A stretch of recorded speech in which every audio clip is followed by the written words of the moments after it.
there are 5 things that I think about when I think about a healthy team. And the first is trust. You have to have trust in team science to allow people to work together.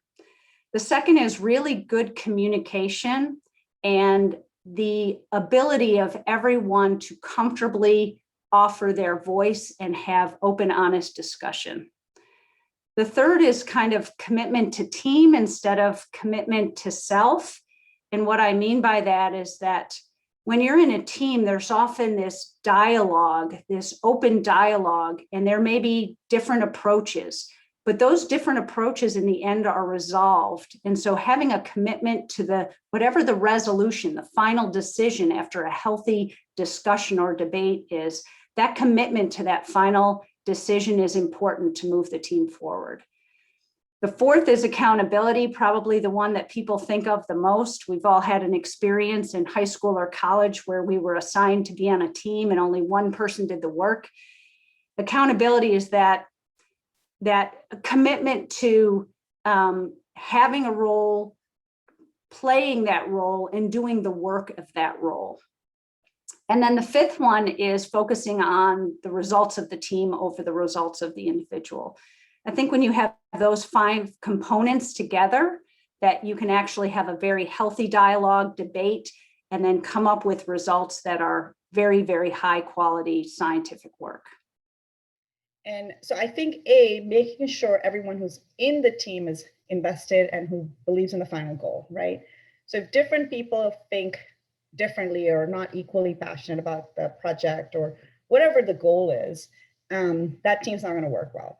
So one, having everybody vested in having buy-in to the final goal, that's one. Like the second thing is, well, everybody could have buy-in to the final goal, but not be the right people for the jobs they're doing. So I think having the right people, but then really spending time to understand what is their key strength and having them occupy a role that fits their key strengths. And I think the last part that really makes or breaks a team is expectations. So you could have a team that cares about the exact same thing. They're all passionate. They're the right people for the right job, but you don't set expectations straight. So someone might be working a lot and thinking they're not getting recognized, or someone may be working less, but sort of telling a good story and getting over recognized. So, things like that, and making sure that even for the smallest thing, right? You sent this email out. How were we addressed, right? Did you say we? Did you talk about us as a team? Did you sign off together? I think those things are small, but they're very, very critical in how a team functions. Making sure the expectations for the now and moving forward are set straight. It's certainly a team that trusts each other. It's a team that communicates throughout the organization, or throughout the team in a very open and transparent way. I think there needs to be a shared vision.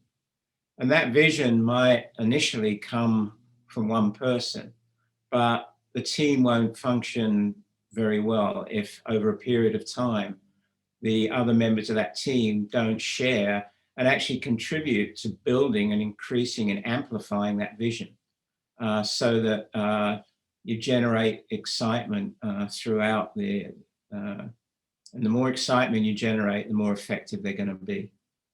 One sign of an effective team is that they accomplish something that the members couldn't accomplish working individually.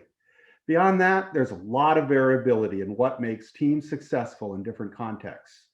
There is research showing that a diversity of perspectives and experiences can be a plus, and that certain personal characteristics contribute positively to team dynamics. However, the beauty of team science is that there is more than one path to team success.